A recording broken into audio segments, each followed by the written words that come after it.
இன்று ஸ்ரவண நட்சத்திரம் ஸ்ரீ வெங்கடேச பெருமாளுக்கு உகந்த நட்சத்திரம் 27 நட்சத்திரங்களிலே. அப்படிப்பட்ட இந்த நட்சத்திர தினத்தில் இந்த பலஹாரி புருஷோத்தம ராமானுஜியர் மடத்திலே இந்த சீனிவாச பெருமாள் கோவிலிலே சகஸ்திர தீபம் ஏற்றி இருக்கிறார்கள். அந்த ஒளியிலே நாம் இங்கே கலந்து பேசிக்கொண்டிருக்கிறோம்.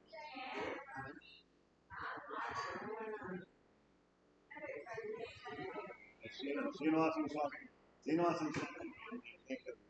இங்கே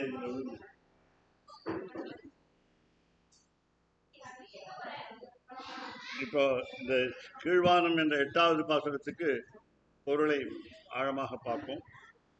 போன பாசுரம் கீசு கீசென்றெங்கும் ஆனை சாத்தன் கலந்து, அதற்கு முன்னாலே 6வது பாசுரம் புள்ளும் சிலம்பினகான். ஒவ்வொரு பாசுரமாக 6வது பாசுரத்திலிருந்து திருப்பாவிலே ஒரு தோழியை ஒரு பாசுரத்துக்கு ஒரு தோழியாக எழுப்பி, அந்த தோழி உணர்கிறாங்களோ இல்லையோ, எப்பொழுதும் கூட்டம் கூட்டமாக வந்து கோவிலிலே எல்லோரும் வந்து தொழ வேண்டும் என்ற ரீதியிலே நாம் எல்லோரையும் அழைத்து கொண்டு வர வேண்டும் என்ற ஆசையினாலே ஆர்வத்தினாலே கூட்டம் கூட்டமாக வருகிறார்கள். ஒரு எடுத்துக்காட்டுக்காக ஒரே ஒரு தோழியை எழுப்புகிறார்கள். காலை விடிந்ததற்கு அடையாளம் சொன்னார்கள் 6வது பாசுரத்திலே. புள்ளும் சிலம்பினகான் முதல் அடையாளம், பறவைகள் ஒலி ஏற்படுத்துகின்றன.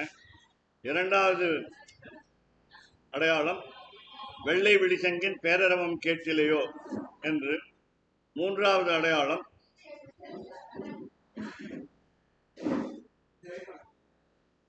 கேசவனை பாடவும் நீ கேட்டே கிடத்தியோ என்று. எம்பெருமானுடைய மாதம் இது, மார்கழி மாதம், கேசவ மாதம். அதனால புள்ளரையின் கோயில் வெள்ளை வெளிச்சங்கின் பேரரவம் கேட்டிலையோ பிள்ளாய் எழுந்திராய் பேய்முலை நெஞ்சண்டு என்று அதிர்ச்சி கொடுத்தார்கள். 2வது அர்ச்சியும் கொடுத்தார்கள். கள்ளச்சகடம் கலக்கழிய காலோச்சி என்று ஒரு அதிர்ச்சி தந்தார்கள். பிறகு உள்ளத்து கொண்டு முனிவர்களும் யோகிகளும் மெல்ல எழுந்து அரியன்ற பேரரவம் கேட்கலையோ என்று கேட்டார். இப்படியெல்லாம் விடிந்ததற்கு அடையாளம் சொன்ன பிறகு நேற்று பாசுரத்தில் கீசு கீசென்றெங்கும் ஆனைச்சாத்தன் கலந்து என்று சொல்லி பேச்சரவம் கேட்கலையோ என்று அந்த ஆனைச்சாத்தன் என்ற பறவை பரத்வாஜ பட்சி என்று சொல்லக்கூடியது. வலியன் என்று தமிழிலே சொல்வார்கள், இன்னொரு பதம். அப்படி இந்த பறவைகள் ஒன்றுக்கொன்று பேசி எங்கெங்கே இறை தேட வேண்டும், போக வேண்டும், திருப்பி எப்பொழுது வர வேண்டும், தன்னுடைய குழந்தைகளுக்கு பசிக்கும் காலை வேளையிலே அது கொண்டு வர வேண்டும் என்றெல்லாம் ஒருவருக்கொருவர் பேசிக்கொண்டிருப்பதனாலே ஆனைச்சாத்தன் கலந்து பேசின பேச்சரவும் கேட்கலையோ பெண்ணே என்று சொன்னார்கள். பிறகு இதை ஆச்சாரியன் மூலமாக சொன்னால், மாணவர்கள் ஆசிரியருடைய வீட்டில் வாசலில் காத்திருக்கிறார்கள். அவர்கள் ஒருவருக்கொருவர் ஏற்கனவே கற்ற பாடத்தை நினைவுபடுத்திக் கொள்கிறார்கள். அதனால கீசு கீசென்றெங்கும் ஆனைச்சாத்தன் கலந்து பேசின. ஆனைச்சாத்தன் என்ற இங்கே மாணவர்கள். ஒரு ஆனைச்சாத்தன் தானே ஒலி ஏற்பட்டது, அதனால அப்படின்னு பதில் சொன்னா, அதுக்கு இல்லை எங்கும் கீச்சு கீச்சென்று எங்கும் ஆனைச்சாத்தன், எல்லா இடங்களிலும் இந்த பறவைகள் இருக்கின்றன, இந்த பறவைகள் ஒலி எழுப்புகின்றன என்று சொன்னார். பிறகு பேசின பேச்சரவும் கேட்கலையோ பெண்ணே, காசும் பிறப்பும் கலகலப்ப கைபெயர்த்து வாசனருங்குழலாட்சியர் மத்தினால் ஓசைப்படுத்த தைரவம் கேட்கலையோ என்றிருந்தார்கள். அப்பொழுது இந்த மத்தனுடைய சத்தம் எத்தனை பேர் எத்தனை ஒலி எழுப்புகிறார்கள் என்று கேள்வி கேட்டார். அந்த துவாபர யுகத்திலே கோகுலத்திலே 5 லட்சம் பெண்கள், அதே போல ஸ்ரீபல்லிபுத்தூரிலே ஆண்டாளுடன் கூடி 5 லட்சம் பெண்கள், மேலே கூட இருக்கலாம் அன்னைக்கு சொன்னேன். அதனால அந்த 5 லட்சம் பெண்களும் அந்த மத்து கடைகிறார்கள், தயிர் கடைகிறார்கள். அப்பொழுது உடுப்பில தான் நேற்று சொன்னேன், இடது கையில் கயிறும் வலது கையில் மத்தும் கொண்டு இந்த உடுப்பி பகவான் கிருஷ்ணன் காட்சி அளிக்கிறான் கோவிலில். போய் பார்த்தா தெரியும். அதனால இப்படி அந்த மத்து கடையும் போது பாகவதம் சொல்கிறது. எப்படி சொல்கிறது என்றால், கோபிகள் எல்லோரும் அந்த ஊரிலே கோகுலத்திலே எல்லார் வீட்டிலும் பால் இருக்கிறது, எப்பொழுதும் பால் கிடைக்கிறது, மாடுகள் எப்பொழுதும் கறந்து கொண்டிருக்கின்றன. ஏன்னா வள்ளல் பெரும்பசுக்கள், வாங்கக்குடன் இருக்கும் வள்ளல் பெரும்பசுக்கள் 3வது பாசுரம். அதனால பால் நிறைய இருக்கிறது, அதனால தயிர் நிறைய இருக்கிறது, அதனால தயிர் கடைய கடைய ஓய்வே இல்லை அந்த 5 லட்சம் பெண்களுக்கும். அந்த பெண் கேட்டால் இரவு பூரா, ஒரு நாள் பூரா, பகலிலையும் சரி இரவிலையும் சரி கடைகிறார்கள். அதனால உங்களுக்கு விடிஞ்சதை விட அளவுங்கிறத வச்சு தயிர் கடையிறத வச்சு கண்டுபிடிக்க முடியாது. சண்டை போடுறதுக்குன்னே ஒருத்தவங்க வருவாங்க நடுவில். அப்படி அப்படி கேட்டா தைரவம் கேட்கலையோ. இந்த பாகவத்தில் என்ன சொல்றது, துவனிஹி திவம் அஸ்பிருஷத்து. எங்க மத்தனதா, நிமத்தனதான்னு போட்டிருக்கு. இன்னொன்று மத்தனதானாலே கடைந்தாலும் அர்த்தம். நிமத்தனதான நன்றாக கடையும். நன்றாக கடையும் பொழுது எதை கடைந்தார்கள்? தத்னா, தயிரை. திவம் அஸ்பிருஷத்வனி, சொர்க்கத்தை தாண்டி ஸ்ரீவைகுண்டத்தை போய் சேர்ந்ததாம் அந்த ஒலி. அப்படி ஸ்ரீமத் பாகவதம் சொல்கிறது. அப்படி இங்கே அந்த ஒலி கேட்கவில்லையா என்று நேற்று பாசனத்தில் கேட்டோம். அதான் இதுக்கு பதில் சொல்லிட்டார். ஓசைப்படுத்த தைரவம் கேட்கலையோ, நாயக பெண் பிள்ளாய் என்று நீ தலைமை ஏற்று எங்களை அழைத்து செல்ல வேண்டிய நீ, நாங்கள் உங்களை எழுப்ப வேண்டிய கட்டாயம் இருக்கிறதே என்று அவர்கள் சொன்னார். நேற்று சொன்னாய் எங்களை எல்லாம் எழுப்பி நீ அழைத்து கொண்டு போகிறேன் என்று சொன்னாய், இன்றைக்கு நாங்கள் உங்களை எழுப்ப வேண்டிய கட்டாயம் ஏற்பட்டிருக்கிறது என்று சொன்னார். அப்ப நாயக பெண் பிள்ளாய்னு கூப்பிட்டார்கள், தலைவியே என்று கூப்பிட்டார்கள், நாயக பெண் பிள்ளாய். அப்ப யாரை சேவிக்கணும்னு கேட்டா சந்தேகம் இல்லை, நாராயணன் மூர்த்தி, இந்த மாதிரி வெங்கடேச பெருமாள் மாதிரி இந்த கோவில் இருக்கிற மாதிரி ஒரு உருவத்தை சேவிக்கணும். நமக்கு கண்ணாலே பார்க்கக்கூடிய திரு உருவத்தை சேவிக்க வேண்டும். இந்த ஜிஎஸ் சுவாமி இருக்காரு, உள்ள எழுந்தள்ளி கையால் அந்த மாலை போட்டு பூ அர்ச்சனை பண்ணி கேசவாய நமகா என்று பேரை சொல்லி திருநாமத்தை சொல்லி அர்ச்சனை பூவை போடுறேன். பூ மாலைகளை நிறைய போடுறேன். எங்கே எனக்கும் அந்த பூ மாலை வந்து பாமாலை சூடி கொடுத்த பாவையை பற்றி பேசினால் பூ மாலை வந்து விழுகிறது. அப்படி அந்த பூ மாலை, இந்த பூக்களை அர்ச்சிக்கும் பொழுது தூய மனதோடு அவர் அர்ச்சிக்கிறார். அப்போ இங்க இந்த இன்னைக்கு பாசுரத்துல இந்த அடையாளம்லாம் இன்னும் சொல்லுங்கன்னு கேட்டா இன்னொரு தோழி. இப்படி இன்னைக்கு என்ன தோழிங்கிறத பார்ப்போம். கோதுகலமுடைய பாவாய் அப்படின்னு சொல்றோம். இதுல 3 விதமாக. என்ன வேணுமா? என்ன வேணும்? நாற்காலி வேணும்னா நாற்காலி எடுத்து உட்காருங்க. ஆமா, அங்க உட்காந்து விளக்கேற்றிருக்காங்கல்ல. அதனால இங்க வந்து மேலும் அந்த தோழி கோதுகலமுடைய பாவாய் என்று சொன்னால் ஏற்கனவே பகவான் கிருஷ்ணனிடம் நட்பு கொண்ட தோழி என்று தெரிகிறது. ஆழ்ந்த நட்பு கொண்ட தோழி என்று தெரிகிறது. ஸ்நேகம் இருக்கு. அதனால ஆர்வமோடு இருக்கக்கூடிய பெண் தோழி ஒரு அர்த்தம். இன்னொரு அர்த்தம், கோது என்றால் தமிழ்ல குற்றம் என்று அர்த்தம், தோஷகா என்று. அப்ப கோது கலம், கலம்னா தெரியும் உங்களுக்கு, தமிழ் கிராமத்து ஜனங்கள் உங்களுக்கு நல்லா தெரியும். கலம்னா நிறைய பெரிய பாத்திரம் அப்படின்னா நிறைய பாபம் இருக்கிறது, குற்றம் நிறைய இருக்கிறது. கோது கலம். அது என்னாச்சு? உடைஞ்சு போச்சு. அந்த பாத்திரம் உடைஞ்சு போச்சு. அந்த பாத்திரத்துல என்ன இருந்தது? நம்முடைய பாபங்கள்லாம் இருந்தது. இந்த பாபங்கள் உடைஞ்சதுல கோது கலமுடைய பாவாய், இப்படிலாம் அர்த்தம் சொல்றோம். அப்போ ஆர்வத்தோடு வருகின்றதுனால நீதான் எங்களை அழைத்து போக வேண்டுமே தவிர நாங்கள் உன்னை அழைத்து போக வேண்டிய அவசியம் இல்லை. ஏன்னா கோதுகலமுடைய பாவம். சரி, இப்படிலாம் சொல்றீங்களே, எங்கிட்ட என்ன சிறப்பு இருக்கிறதுன்னு கேட்டாங்க. அதுதான் அதுக்கு முன்னாடி இந்த அடையாளம் சொல்றாங்க. கீழ்வானம் வெள்ளென்று, கீழ்வானம் வெள்ளென்று முதல் அடையாளம். முதல் அடையாளம் கீழ்வானம் வெள்ளென்று. அப்ப இவ சொன்னா, ஒரு எதிர்ப்பதமா சொன்னா, எதிர்த்து சொன்னா, நீங்கள்லாம் ஒரு 5 லட்சம் பேர் வந்திருக்கீங்கன்னு தெரியுது. அந்த 5,00,000 பெண்களுடைய முகங்கள்லாம் பளபளன்னு இருக்கு, அழகா இருக்கு, வெள்ளை வெள்ளையர்னு இருக்கு.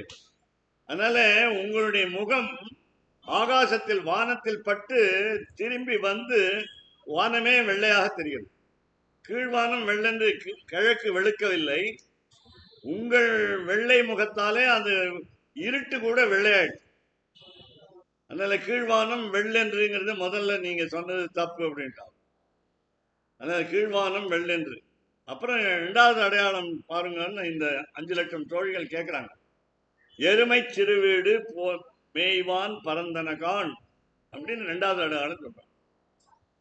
2வது அடையாளம் எருமை. எருமை மாடுகள்லாம் உண்டு, பசுமாடு மட்டும் இல்லை. பசுமாடு கன்றுக்குட்டி போடுவதற்காக காளை மாடுகளும் இருக்கு. அப்புறம் காளை மாடுகளுக்கு கூட எருமை மாடுகளும் இருக்கு. அந்த எருமை பாலும் கிடைக்கிறது. உங்களுக்கு தெரியும், எருமை பால் வந்து வெள்ளையா இருக்கும், பசும்பால் கொஞ்சம் மஞ்சளா இருக்கும். பார்த்தாலே தெரிஞ்சிடும் எது எருமை மாடு பால் இல்லை எது பசுமாடு பால். பசுமாடு பால் ரொம்ப திக்கா இருக்காது, இது வந்து எருமைப்பாடு பால் நல்ல திக்கா இருக்கும்.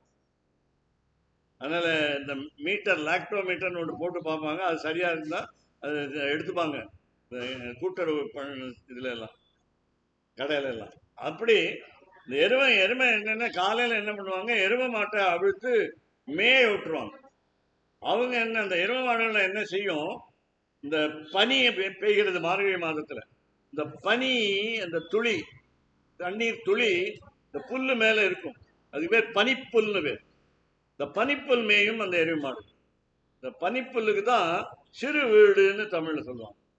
இதெல்லாம் ஒரு இந்த கொஞ்சம் கஷ்டமான மொழி, அதாவது இலக்கிய பதம், இலக்கிய மொழி.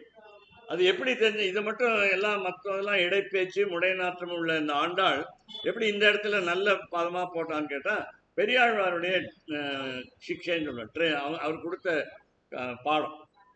அதனால எருமை சிறுவீடு, சிறுவீடுன்னா பனிப்புல் மேய்கின்றதுன்னு. எருமை சிறுவீடு மேய்வான், பல இடங்கள்ல மேய்கிறது. கண்ணங்கரேன்னு இருக்கு எருமை மாடு, கருப்பா இருக்கு. அப்புறம் பரந்தனகான், நிறைய எருமை மாடு, அளவில்லாத எண்ணிக்கையில எருமை மாடு இருக்கு.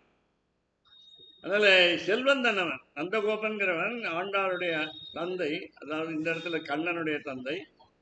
அதனால ஆண்டாளுடைய தந்தை வந்து பெரியாழ்வார். அதனால பெரியாழ்வார் வேதத்தை முழுக்க நிறைய படித்தவர். அதனால அவருக்கு சாஸ்திரமும் தெரியும், அது பொருளும் தெரியும், மறைக்கு பொருளும் தெரியும். அவர் அப்படிப்பட்ட பெரியாழ்வார். அவர் யார்த்தையும் படிக்கல. ஏகலைவனாவது துரோணர் என்ற ஆச்சாரியனுடைய ஒரு விக்கிரகத்தை, உருவத்தை எதிர்க்க ஒரு பொம்மையாக செய்து வைத்துக் கொண்டு வில் வித்தை கற்றான், நன்றாக கற்றுவிட்டான். அர்ஜுனனு கூட அவ்வளவு நேரே கற்றது போல இவன் வந்து தபால் மூலமாக கல்வி, தபால் கல்வி. அவனால் நேர அர்ஜுனன் நேர அர்ஜுனை வென்று விட்டான் அந்த ஏகலைவன். ஏகலைவன் துரியோதனன் பக்கம் சேர்ந்து விட்டான், கெட்ட கட்சியிலே சேர்ந்து விட்டான். அதனால துரோணத்தை பகவான் கிருஷ்ணன் சொன்னார், ஒரு குரு தட்சிணை கேளு. குரு தட்சிணை என்ன வேணா கொடுக்குறேன்ட்டான். அவனுடைய காலம் போராத காலம்.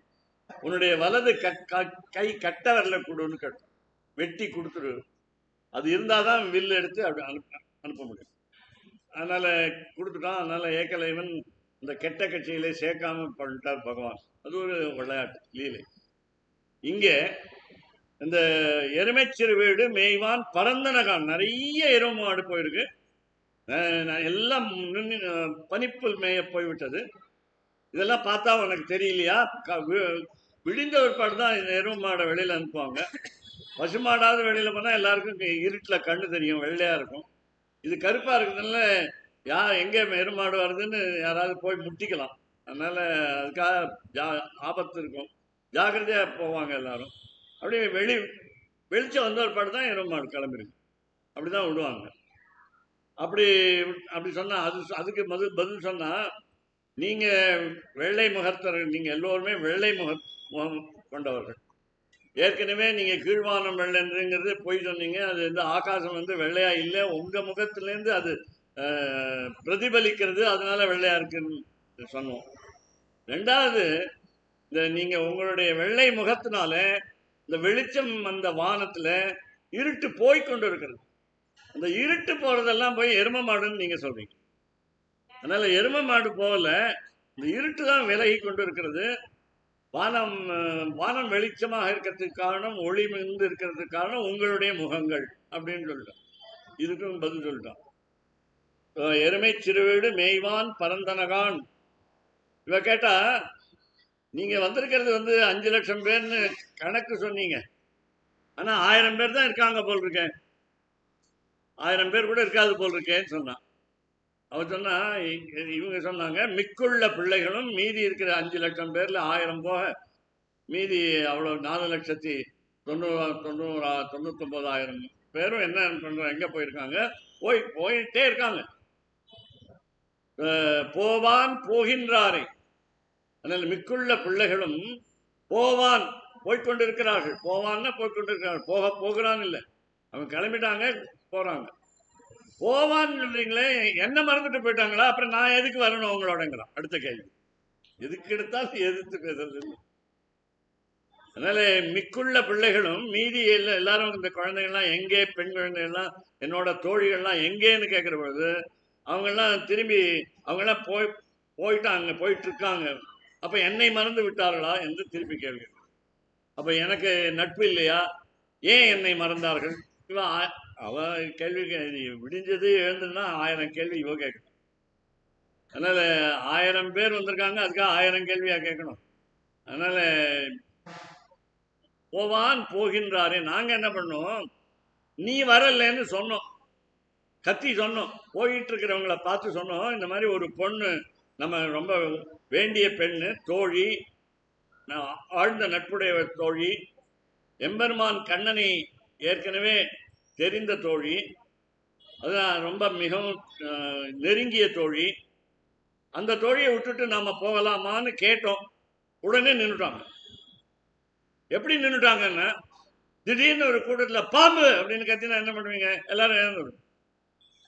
அதனால நின்றுட்டாங்க, ஏதோ பாம்பை பார்த்த மாதிரி நின்றுட்டாங்க. நாங்க எங்களுடைய குரலை கேட்டு அந்த தோழி வரலன்னு உடனே நின்றுட்டான். போவான் போகின்றாரை போகாமல் காத்து நிறுத்தி விட்டோம். சரி, அடுத்த வார்த்தை, சரி என்ன எழுப்ப எதுக்கு வந்தீங்களா? உன்னை கூவான் வந்து நின்றோம். கால் கடுக்க நின்றுட்டு இருக்கோம், பனியில, மார்கழி மாசத்துல ரொம்ப நேரமா நிக்கிறோம் உங்க வீட்டு வாசல்ல. எனக்கு எங்களுடைய கால் வலியை கூட நீங்க கவலைப்பட மாட்டேங்கிறீங்க. இந்த தோழியை பார்த்து கவலைப்பட மாட்டேங்கிற. பனியில நின்றுட்டு இருக்கோம், குளிருது எங்களுக்கு. இந்த பனி போர்த்திக்கிறதுக்கு ஆடை கூட நல்ல நல்ல ஆடைகள்லாம் இல்லை. இந்த ஸ்வெட்டர் என்று சொல்லுவார்கள், கம்பளி ஆடையெல்லாம் இல்லை. அப்படி இருக்கும் பொழுது நாங்க எவ்வளவு நேரம் நிக்கிறதுன்னு கேட்டான். கூவான், எதுக்கு கத்துறீங்கன்னு கேட்டான். கூவான் ஒண்ணு எனக்கு என் காது கேட்குது, ஏன் கத்துறீங்கன்னு கேட்டான். கூவான் வந்து நின்றோம், எங்களுக்கு நேரம் ஆகுது. ஏன் நேரம் ஆகுது, என்ன கொஞ்சம் நேரம் தாழ்ந்து போகக்கூடாதான்னு கேட்டாவும். இல்ல 12 வருஷமா மழை இல்லை, அந்த மழை இல்லாத செய்தது எம்பெருமான் கண்ணன். அந்த மழை பஞ்சம் வந்ததுனால பெரியவர்கள் என்ன செய்தார்கள், இந்த குழந்தைகளை பாவை நோன்பு நூற்பதற்காக யமுனா நதியிலே ஆற்றிலே நீராடுவதற்காக அனுமதி கொடுத்தார்கள். ஆனா அனுமதி கொடுக்க தயங்கினார்கள். அந்த காலத்துல உங்களுக்கு தெரியும், நான் அன்னைக்கே சொன்னேன், வீட்டுக்குள்ள பெண்களை பூட்டி வைத்து விடுவார்கள். அப்படின்னா பள்ளிக்கூடம், கல்லூரி வெளியிலே போகக்கூடாது, கண்ட நேரத்தில் போகக்கூடாது, பகல்ல தான் போகலாம், இரவு 6 மணிக்கானா போகக்கூடாது, சாயங்காலம் அப்படிலாம் வச்சிருந்தாங்க. படிக்க வைக்கிற விடல வேற, படிக்காத மேதைகள் பெண்கள், உங்களுக்கு இப்போ தெரியும், நீங்க படிக்காட்டா கூட இந்த விளக்கு எத்தனை இருக்குன்னு சொல்லுவீங்க. நாங்கெல்லாம் கணக்கு பண்ணி 1 2 3, இந்த ஆயிரக்கால் மண்டபத்துக்கு ஸ்ரீரங்கம் உள்ள போனீங்கன்னா 747 தான் இருக்குன்னு போய் எண்ணிட்டு வந்தார். 1000 இல்லை. அது மாதிரிலாம் எண்றதுக்கு போய் ஒவ்வொரு தூணா ஒரு எண்ணெய் போட்டு 1 2 3 போட்டு, இல்லாட்டா தெரியாது. இப்பெல்லாம் ரெண்டையும் கூட்டுன்னா பையன், சின்ன பையன் கையில ஒரு போனை வச்சுட்டு கால்குலேட்டர்னு பேரு, கணக்கை போட்டு கூட்டுறான். ரெண்டையும் 2 கூட்டணும். உங்களை கேட்டா சொல்லுவீங்க 16 × 16 256 டக்குன்னு வாய்ப்பாடு. அதனால அப்படி சொல்றதுக்கு இப்ப தெரியல. பால் கணக்கு நீங்க வீட்டுல கொண்டு பால் கொடுப்பீங்க. பால் கொடுப்பில் செவத்துல ஒரு கோடு போட்டிருப்பான். இன்னைக்கு ஒரு படி கொடுத்த ஒரு கோடு, 2வது படிக்கு 2வது கோடு, அது அப்புறம் 5 கோடு போட்டாங்க, அதுக்கு கீழே ஒரு கோடு. அதனால இப்படிலாம் போடும், உங்களுக்கு தெரியாது. காலரைக்காய் வாழைக்காய் 4.5 ரூபா அப்படின்னா, நம்ம 4.5 வாழைக்காய் 4.5 ரூபான்னா வாழைக்காய் எத்தனை விலைன்னு கேட்டா உடனே 1 ரூபான்னு சொல்லுவேன். ரொம்ப கஷ்டம். பின்னமெல்லாம் தெரியும் கிராமத்து ஜனங்களுக்கு, நமக்கு படித்தவங்களுக்கு எல்லாம் தெரியாது. அப்படி இங்க கூவான் வந்து நின்றோம், நின்றுட்டு இருக்கோம். நீங்க என்னையே எழுப்ப வந்தீங்கன்னு சொல்றதுக்கு கோதுகல பாடுற பாவாய் எழுந்திராய் சொல்றாங்க. எழுந்துரு, கோதுகலமுடைய பாவாய் எழுந்திராய். அப்ப என்ன எதுக்காக எழுப்புறீங்கன்னு கேட்டோம். பாடி பறை கொண்டு நம்ம போய் பறை கேட்போம். வாத்தியம்னு பேரு, இசை கருவி, மேளம் தாளம் தான் போட்டுக்கிட்டு பாடிக்கிட்டு போவோம். வெறும் பாட்டு பாடினா போதாது, மேளமும் இருக்கணும். அதுக்காக பறைன்னு ஒரு வாத்தியம், அதை கேட்க போறோம். முதல் பாசுரத்தில் சொன்னாங்க, பறை நாராயணனே நமக்கே பறை தருவான், நிச்சயமாக தருவான், உறுதியாக தருவான், தராமல் போக மாட்டான் என்று அப்போ சொன்ன முதல் பாசுரம். இப்போ இந்த பாசுரத்தை சேர்த்து சொல்றேன். இழ்வானம் வெள்ளென்று எருமை சிறு வீடு மேய்வான் பரந்தன கான் மிக்குள்ள பிள்ளைகளும் போவான் போகின்றாரை போகாமல் காத்துன்னை குவுவான் வந்து நின்றோம் கோது கலமுடைய பாவாய் எழுந்திராய். நம்மளாம் என்ன செய்யணும்னு கேட்டாவோ பாடணும். பாடி என்ன பண்ண போறோம்னா பறை இந்த இதையும் வாங்கிக்கணும், வாத்தியத்தையும் வாங்கிக்கணும், இசைக்கருவியும் வாங்கிக்கணும். தாளம் போடுறதுக்கு இந்த ஜால்ரான்னு ஒன்று அது இருந்தால் போதாது, இதையும் வாங்கிக்கணும். பாவாய் எழுந்திராய் பாடி. பாடினா அவர் கொடுப்பாரா, பறை கொடுப்பாரான்னு கேட்டாவும். இதெல்லாம் இந்த உடனே சந்தேகம் கேட்க வேண்டியது, நடுவில் குறுக்க கேட்க வேண்டியது. கொடுப்பாரா, கொடுக்காம போயிட்டா நம்ம திரும்பி வந்துடுறதா? பனியில் அவ்வளோ தூரம் போயிட்டு யமுனை நதியில் ரொம்ப குளிர்ச்சியான நீரில் நீராடி விட்டு எம்பெருமான் திருநாமங்களை சொல்லிவிட்டு வெறுங்கையோடு திரும்பி வரணுமா? இல்லை, பயப்படாத. பாடி பறை கொண்டு பயப்படாத. துவாபர யுகத்தில், இப்போ நீங்க ஞாபகம் வச்சுக்கோங்க, துவாபர யுகத்தில் கிருஷ்ணன் பண்ண லீல விளையாட்டு. இப்ப கலியுகத்துல ஆண்டாள் இந்த திருப்பாவை பாசுரத்தை ஸ்ரீவில்லிபுத்தூர்ல பாடினான். இந்த ஸ்ரீவில்லிபுத்தூர்ல பாடும் பொழுது அவங்க சொன்ன இந்த தோழி கேட்டா, எப்பவோ லட்சக்கணக்கான ஆண்டுகளுக்கு முன்னாடி அந்த கிருஷ்ணன் செய்ததை போய் இப்ப சொல்றீங்களே. அப்ப செய்ததை இப்ப ஞாபகப்படுத்துறோம். என்ன செய்தான்? மாவாய் பிளந்தானை. மான்னா 2 விதமா இங்க எடுத்துக்கலாம். ஒன்று பொதுவாக கேசி என்ற அரக்கனை பற்றி சொல்லுவோம். அதனால அது குதிரை உருவமாக வந்தான். இந்த குதிரை நீங்க வாயை திறந்தாலே நீங்க பார்த்துருப்பீங்க, பயமா இருக்கும், பல்லெல்லாம் பெருசா இருக்கும். அதே மாதிரி யானை, அது மாதிரி சிங்கம், அது மாதிரி எதுவாக இருந்தாலும் வாயை திறந்தாலே பல்லு பெருசா இருக்கும்போது அசிங்கமா இருக்கும். சிங்கம் அசிங்கம், அதனால பயமா இருக்கும் நமக்கு. அதனால அப்படிப்பட்ட கேசி என்ற குதிரை என்ற உருவத்தில் வந்த அரக்கனை வாயை பிளந்து மாவாய் பிளந்தானை. சரி, அப்ப செய்தான், இப்ப நமக்கு உதவி செய்தானான்னு கேட்டா இன்னொரு அடையாளம் சொன்னாங்க, இன்னொரு லீலை விளையாட்டு சொன்னாங்க. கம்சன் மாமா, சொந்த மாமா, தாயினுடைய அண்ணன், தாய் மாமன் சொல்லுவாங்க. அந்த காலத்துல அம்மான்னு சொல்லுவாங்க. இதுதான் எங்க வீட்டுல எல்லாம் புரியும். அம்மான்னு சொன்னா, அம்மான்னா தாயாருன்னு தெரியும், அம்மான்னா மாமா, தாய் கூட பிறந்த சகோதரர், அண்ணனாவும் இருக்கலாம் தம்பியாவும் இருக்கலாம். அப்படி இருக்கும் பொழுது இந்த கம்சன் என்ற மாமா என்ன பண்றான், இந்த ரோகிணி நட்சத்திரத்துல இந்த கண்ணன் பிறந்ததுனால மாமாவுக்கு ஆகாதுன்னு ஒரு பழமொழி உண்டு. அதெல்லாம் பயப்பட வேண்டாம், 27 நட்சத்திரத்துல தான் நம்ம பிறந்தாகணும், வேற வழி இல்லை. அதனால இந்த கண்ணனால அவனுக்கு ஆபத்து. கம்சன் வீட்டுக்கு போனா, மதுரா நகரம் அங்க போனா வாசல் ஒரு யானை இருக்கு. இந்த யானை வந்து பெரிய யானை, குவலையா பீட்டம்னு பேர். அதுக்கு குவலையா பீட்டம், உலகத்திலேயே சிறந்த யானைன்னு அர்த்தம். அந்த யானை வாசல்ல நிறுத்தி வச்சிருந்தா யாரும் உள்ள வரக்கூடாதுங்கிறதுக்கா, முக்கியமா கண்ணன் வரக்கூடாதுங்கிறதுக்கா. பெருமாள்னா நம்ம வீட்டுக்கு வருவாரான்னு நாம எதிர்பார்த்துட்டு இருக்கோம், வேண்டாங்களாம். அதனுடைய தலையில எழுத்து, வாழ்க்கையே அவனுக்கு பயத்திலேயே ஓடி, ராத்திரி பூரா தூக்கம் இல்லை.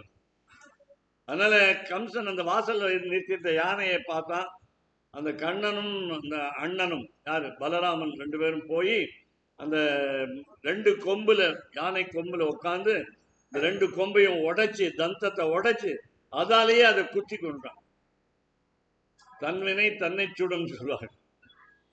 நம்ம கையை என்ன பண்ணுவோம், கண்ணுல கொண்டு போய் வச்சு குத்திட்டு ஐயோ வலிக்குதே வலிக்குதே அப்படி சரியா தெரியாத்தனமா பட்டு, அப்படி நாமளே தடுக்கி விழுந்துட்டு வழி தடிக்குது அப்படின்னு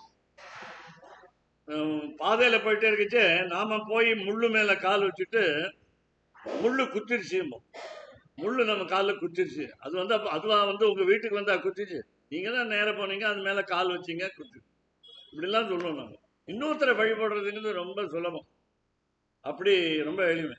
அதனால பழி போட்டு அந்த குவலையா பீடத்தை கொன்று உள்ள போனா அங்க ரெண்டு பேர் மல்லர்கள் இருந்தார்கள், மல்யுத்தம் செய்பவர்கள் ரெண்டு பேர். ஒருத்தன் பேர் சாணூரன், இன்னொருத்தன் பேர் முஷ்டிகன். கை இந்த முஷ்டி கையால குத்தியே சண்டை போடுவாங்க, அவங்களுக்கு ஆயுதம் தேவையில்லை. பீமனுக்கும் மகாபாரதத்துல ஆயுதம் தேவையில்லை. பீமன் கையில ஒரு கதைன்னு ஒண்ணு கையில வச்சிருப்பாங்க, அதெல்லாம் வேண்டி தேவையில்லை. பீமனுடைய பிள்ளை கட்டோத்கஜன் தான், அவனுக்கும் கையாலேயே சண்டை போடுவானே தவிர மல் யுத்தம். அவனுக்கு ஆயுதம் எல்லாம் தேவையில்லை. அர்ஜுனனுக்குன்னா வில்லு தேவை, கிருஷ்ணனுக்குன்னா சக்கரம் தேவை, அவனுக்கு தேவையில்லை. அடிச்சே கையால் அடிச்சே கொண்டுடுவான்.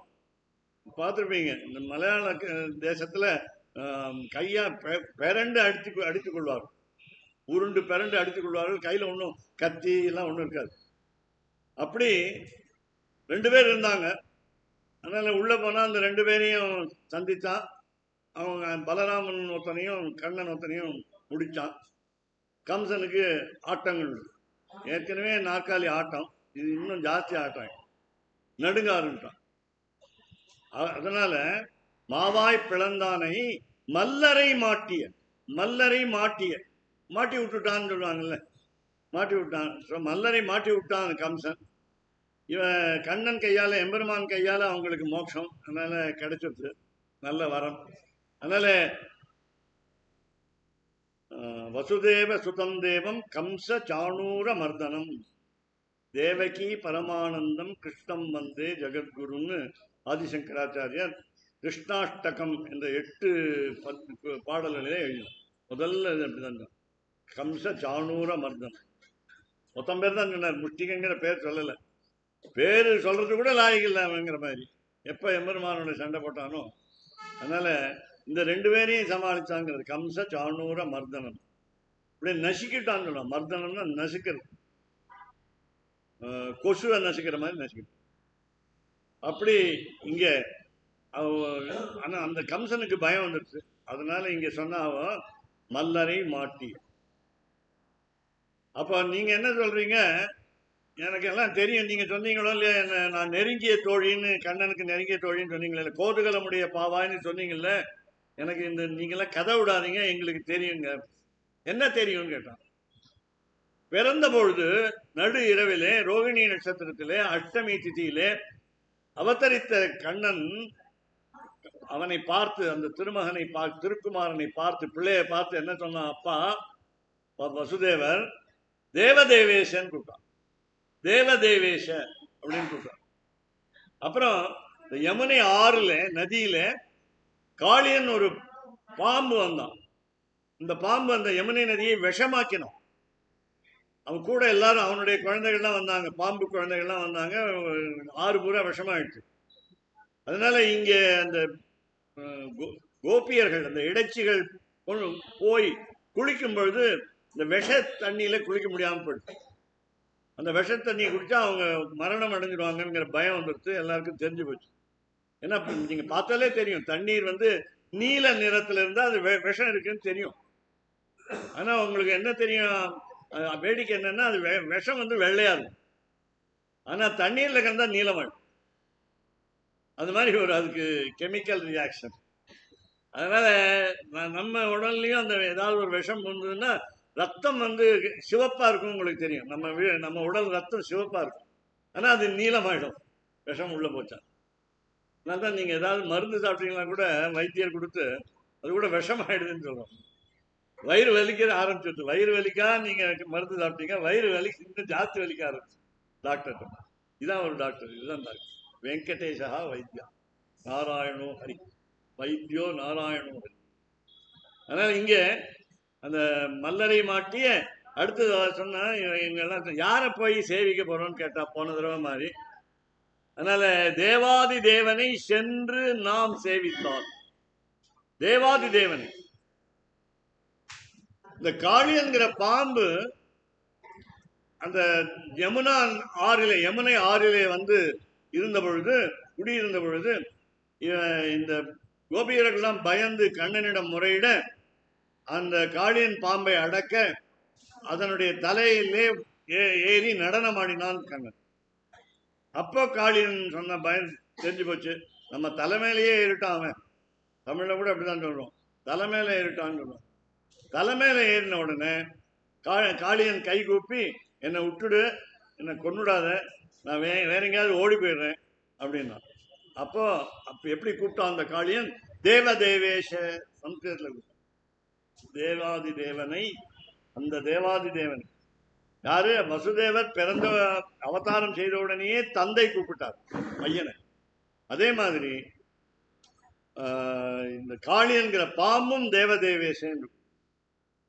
இவ கேட்டா, அடுத்த கேள்வி கேட்டா, தேவாதி தேவன் சொல்றீங்க அப்படின்னா பரமபதத்தில் இருக்கிற வைகுண்டநாதன் இங்க அமர்ந்த திருக்கோலத்துல உட்கார்ந்துருக்கான் அவன் ரொம்ப தூரத்துல இருக்கான், அவன் எப்படி நம்மளை காப்பாற்ற வருவான்னு கேட்டாவும்.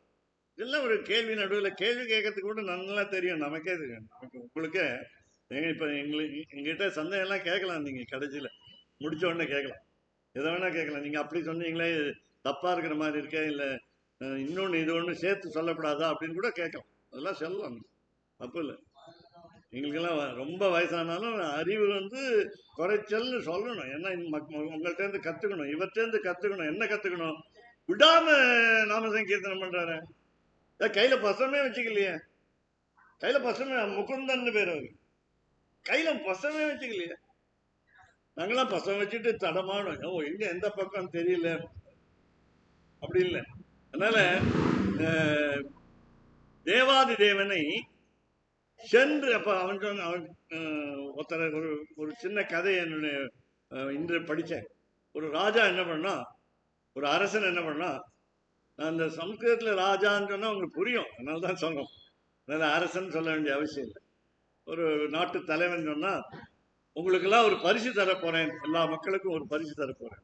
எப்படின்னு கேட்டா, ஏதாவது ஒரு காரியம், ஏதாவது ஒரு செயல் செய்தால்தான் அதுக்கு பரிசு. யார் வந்து தொலைதூர பயணம் செய்து வருகிறார்களோ, இங்கேருந்து நீங்க எங்கேயாவது வெளிநாட்டுக்கு போயிட்டு வரீங்கன்னு வச்சுக்கோங்க, இல்ல வந்து காஷ்மீர் போயிட்டு வரீங்கன்னு வச்சுக்கோங்க. அப்படி இப்போ இதுக்கு போனீங்கன்னா, பத்ரிநாத் போனீங்கன்னா, சீனா நாட்டினுடைய எல்லை வருது, இந்த எல்லை கிராமம் போட்டிருக்காங்க, இதுதான் சைனா பார்டர்னு போட்டிருக்காங்க. அங்க போயிட்டு அங்கேருந்து வரீங்கன்னு வச்சுக்கோங்க, அதுக்கு தகுந்த நீங்க போயிட்டு வர விமான கட்டணம் நான் தருகிறேன். விமானம் அந்த காலத்துல சொன்னதுனால ரயில் கட்டணம், இல்லாட்டா அதுக்கு இன்னும் முன்னாடி சொன்னா நடந்து போயிட்டு வந்தீங்கன்னா அதுக்கு ஆன செலவை நான் கொடுத்துட்றேன் அப்படின்னு.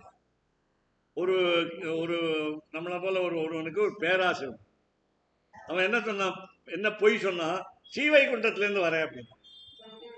ரொம்ப தூரங்கள் தெரியும், எங்க இருக்குன்னே தெரியாது ஸ்ரீவைகுண்டம், மேலேன்னு கை காட்டுவோம். அதனால அங்க எங்க இருக்குன்னு போக போக நீங்க வானத்துல பறந்தாதான் உங்களுக்கு தெரியும் எவ்வளவு தூரம் வானம் இருக்குன்னு, எங்க சொர்க்கம் இருக்கு, எங்க நரகம் இருக்கு, எங்க வைகுண்டம் இருக்குன்னு தெரியல, எங்க வந்து கைலாசம் இருக்கு, எங்க வந்து சத்தியலோகம்னு பிரம்மாவுடைய படைப்பவனுடைய லோகம் இருக்குன்னு தெரியாது. அப்ப தெரியாத தூரத்தை வச்சு கணக்கு போட்டு அவன் ராஜா நிறைய பணம் கொடுப்பான்னு நினைச்சுட்டான். பக்கத்துல இருந்தவங்க எல்லாம் சொன்னாங்க, இவன் ஏமாத்துறான், ஸ்ரீவைகுண்டம் கிட்டக்க தான் இருக்குன்னா. எப்படி கிட்டக்க இருக்குன்னு அவன் கேட்டான் ராஜா எல்லாரையும். இவனுக்கு பணம் கிடைக்காம பண்றீங்களா, அதுக்காக நீங்க பொறாமையில சொல்றீங்களா, இல்ல வைகுண்டம் எவ்வளவு தூரம்னு உங்களுக்கு தெரியுமா, தொலைவில் தெரியுமான்னு. தெரியும் அப்படின்னா. என்ன சொல்லுங்க பாப்போம். கூப்பிடு தூரத்துல இருக்கு. ரங்கநாதா அப்படின்னு கூப்பிட்டா வந்துருவான். யார் கூப்பிட்டாங்க, யார் வந்தாங்கன்னு கேட்டான். திரௌபதி கூப்பிட்டா. சங்க சக்கர கதா பாணே துவாரகா நிலையாச்சுத. துவாரகையில இருக்கக்கூடிய ஒரு தீவுல, நீங்க சொல்றது போறது இது ராஜஸ்தான் தாண்டி பஞ்சாப், அந்த கிட்டக்க. சங்க சக்கர கதா பாணே, கையில ரெண்டும் வச்சிருக்கீங்களே, ஒரு கையில சக்கரம், இன்னொரு கையில சங்கம். பாஞ்சஜன்யம்ங்கிற சங்கம் இடது கையில, வலது கையில சுதர்சனம் என்கிற சக்கரம் வைத்திருக்கிறீர்களே. அதனால சங்க சக்கர கதா பாணே, கதையும் கையில வச்சிருக்கீங்களே. ஒரு கதைன்னு சொல்லுவாங்க, ஒரு பெரிய ஒரு தலை இருக்கும், அதுக்கு ஒரு பிடி இருக்கும், தெரியும் உங்களுக்கு. பீமன்ட்ட உண்டு, ஹனுமான்ட்ட உண்டு, அது மாதிரி கடோத்கஜன்ட்ட உண்டு. சங்க சக்கர கதா பாணே துவாரகா நிலையாச்சுத. துவாரகையில இருப்பவனே அச்சுதா கூட்டா, என்னை காப்பாத்துன்னு கூப்பிட்டா திரௌபதி. சபையிலே அவளை அவமானப்படுத்த தயாராக இருந்தார்கள். முக்கியமாக இரண்டு பேர், கர்ணன், துச்சாசன் என்று ரெண்டு. சங்க சக்கர கதா பாணே துவாரகா நிலையாச்சுத புண்டரி காட்ச ரக்ஷமாம் சரணாகதாம் அப்படின்னு சொன்னான். அப்ப சொன்ன பொழுது, தாமரை கண்ணனே என்னை காப்பாற்று என்று வந்துட்டாங்களே, வந்துட்டாரே. அப்ப கூப்பிடு தூரத்துல துவாரகை எந்த ரொம்ப தூரத்துல இருக்கு. இங்கேருந்து அந்த காலத்துல 2 நாள் ரயில் வண்டியில போனோம், இப்ப 4 மணி நேரத்துல போகலாம். எம்பெருமானுக்கு அதெல்லாம் தேவையில்லை, ஒரு நொடியில வரணும். சரி, இன்னொரு எடுத்துக்காட்டு வேணுமான்னு கேட்டாங்க. ஆமா, என்ன எடுத்துக்காட்டு ராஜா கேட்டான். கஜேந்திரன் கூட்டுது, யானை கூட்டுது.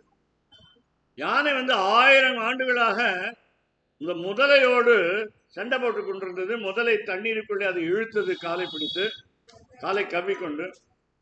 அதனால அந்த யானை எப்பொழுதுமே நம்ம பத்தி தெரிஞ்சுக்குங்க. நம்ம மனிதர்களுக்குள்ள யாராவது ஒருவருக்கு ஒரு தீங்கு ஏற்பட்டால் நம்ம காப்பாற்ற போவதற்கு கொஞ்சம் தயங்குவோம். யானை தயங்காது. என்ன பண்ணணும்னா, பெண் யானை, ஆண் யானை, அல்லது உறவு யானை, பையன் யானை, பொண்ணு யானை எல்லாம் இருந்தாலும், ஒரு யானைக்கு ஏதாவது ஒரு ஆபத்து ஏற்பட்டு விட்டால் இன்னொரு யானை போய் கை கொடுத்து அதை காப்பாற்றும். ஒரு எடுத்துக்காட்டுக்காக சொல்றேன்.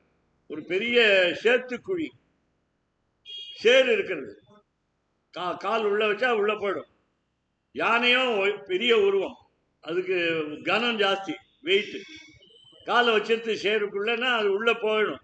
உள்ள போகும்பொழுது உள்ள அந்த யானை உள்ள போயிடுச்சுன்னா அது இறந்து விடும். அதுக்காக மற்ற யானைகள் சும்மா இருக்காது, தன்னுடைய துதிக்கையாலே அதை பிடிச்சு இழுத்து வெளியில கொண்டு வந்துடும். ஒரு 4 யானைகள் சேர்ந்து ஒரு யானையை இழுத்து கொண்டு வருதுன்னு வச்சுக்கோங்க. இல்லை, அப்ப ஒரு யானை தான் இருந்தது, பெண் யானை மட்டும்தான் இருந்தது, ஆண் யானை போகணும். இல்லை, மாற்றி சொல்லுங்க, பெண் யானை உள்ள போயிட்டு இருக்கு, ஆண் யானை பிடிச்சி இழுக்குது.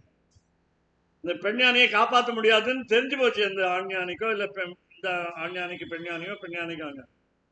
அதுவும் சேர்ல போய் உள்ள தானும் உள்ள போய். அப்படிப்பட்ட யானையுடைய குணம் நமக்கு, அந்த மனிதர்களுக்கு அந்த குணம்லாம் அவ்வளவு தூரம் காப்பாற்றுவோங்கிறத நம்பிக்கை அப்படி இல்லை. ஆனா அப்படிப்பட்ட யானை 1000 ஆண்டுகளாக போரிட்டு கொண்டு எம்பெருமானை அப்புறம்தான் தெரிந்து தன்னை மற்ற யானைகளும் உறவுகள் நமக்கு கை கொடுப்பதில்லை. ஊரிலேன் காணி இல்லை, உறவு மற்றொருவர் இல்லை, பாடினேன் பரமமூர்த்தின்னு ஆழ்வாசம். அப்படி எனக்கு ஒரு உறவுமே இல்லைங்கிற ஆயிடுச்சு. எல்லா யானையும் விட்டுட்டு போயிடுச்சு, இனிமே உன்னை காப்பாற்ற முடியாது, பகவான் தான்.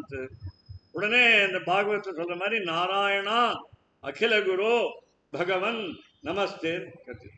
சாதாரணமா என்ன சொல்லுவோம், நம்ம ஆதி மூலமேன்னு கத்தியதுன்னு சொல்லுவோம், ஆன்னு கத்தியதுன்னு சொல்லுவோம், ஓன்னு கத்தியதுன்னு சொல்லுவோம். அப்படி இல்லை, அதனால ஆ என்றால் ஆ ஆ என்றால் முதல்வன் அர்த்தம். முதல் எழுத்து ஆ. அதனால முதல்வன் யாரு என்று எம்பெருமான் ஓடோடி வந்தான். எப்படி ஓடோடி வந்தான்னு கேட்குறீங்களா? கூப்பிடு தூரம் சொன்னீங்களேன்னா எப்படி ஓடி ஓடி வந்தான்? தன்னுடைய மனைவி கிட்ட சொல்ல மறந்துட்டான், மகாலட்சுமி கிட்ட சொல்ல மறந்துட்டான். அதாவது அவசரத்துல போயிட்டு வரேன்னு சொல்லல, யானையை காப்பாற்ற போறேன்னு சொல்லல, எதுக்குன்னு சொல்லல, புறப்பட்டான். காலில் செருப்பு போட்டுக்கல, பாதுகை இல்லை, மறந்துட்டான். கருடன்கிற கார் வாசல்ல நிக்குது, கீ கையில, இவன் கையில இருக்கு சாவி, ஆனா காரை மறந்துட்டான். கருடனை மறந்தாச்சு. மேல துண்டு துண்டு போட்டுக்கணும், மேல துண்டு போட்டு எல்லாமே. எப்போதுமே திருமணமானவர்கள் இரண்டு சட்டை வேஷ்டி ரெண்டு ரெண்டு இருக்கணும், ரெண்டு துணி எப்போதும் இருக்கணும். பிரம்மச்சாரிக்கு ஒத்த துணின்னு சொல்லுவாங்க, அவங்களுக்கும் ரெண்டு உண்டு. சன்னியாசிகளுக்கு இருக்கிற உள்ள சுவாமி அது ஒரு துணி தான் இருக்கும். அதுக்கு விழாம இருக்கிறதுக்காக இன்னொரு துணி கட்டியிருப்பாங்க, அவ்வளவுதான். அதனால ரெண்டு துணி கட்டாயம் வேணும். அதனால அங்க வஸ்திரம்னு பேரு, மேல் துணி, மேலாடை, அதை மறந்துட்டான்.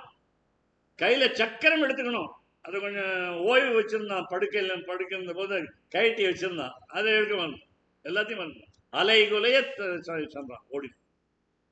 பின்னால கருடன் துரத்தினான்.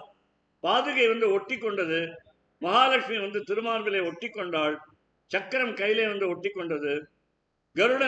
கருடன் வேகமா போகலையா, அதனால கருடனுக்கு ஆக்சலரேட்டர், அதாவது வேகத்தை அதிகரிப்பதற்கு இவன் காலால ஒரு உதவச்சான்.